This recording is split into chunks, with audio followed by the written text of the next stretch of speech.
2009 সালে সিনেপ্রেমীদের কাছে উন্মোচিত হয় কল্পবিজ্ঞানের এক নতুন জগৎ অ্যাভাটার। বক্স অফিস সাফল্য আর পৃথিবী জুড়ে তুমুল জনপ্রিয়তার পর 2022 সালে আসে সিনেমাটির দ্বিতীয় পর্ব Avatar the way of water. এবার মুক্তির অপেক্ষায় আছে নির্মাতা জেমস ক্যামেরনের বিখ্যাত এই ফ্র্যাঞ্চাইজির তৃতীয় অধ্যায় অ্যাভাটার ফায়ার অ্যান্ড অ্যাশ। সম্প্রতি প্রকাশ পেয়েছে সিনেমার ফার্স্ট লুক পোস্টার, আর তাতেই চমক।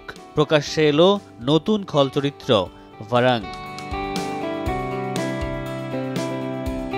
ডিজনির ক্যালিফোর্নিয়া অ্যাডভেঞ্চার পার্কে তৈরি হচ্ছে অ্যাভাটারের এই নতুন জগৎ। আগ্নেয়গিরিতে বসবাসকারী অ্যাশ পিপল বংশের নেতা ভারাংয়ের চরিত্রে অভিনয় করেছেন গেম অফ থ্রোনস খ্যাত অভিনেত্রী ওনা চ্যাপলিন।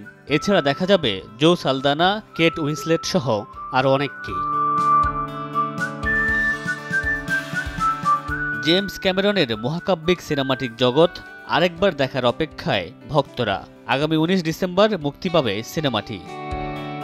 মামুনুর রশিদ পনেল, সময় সংবাদ।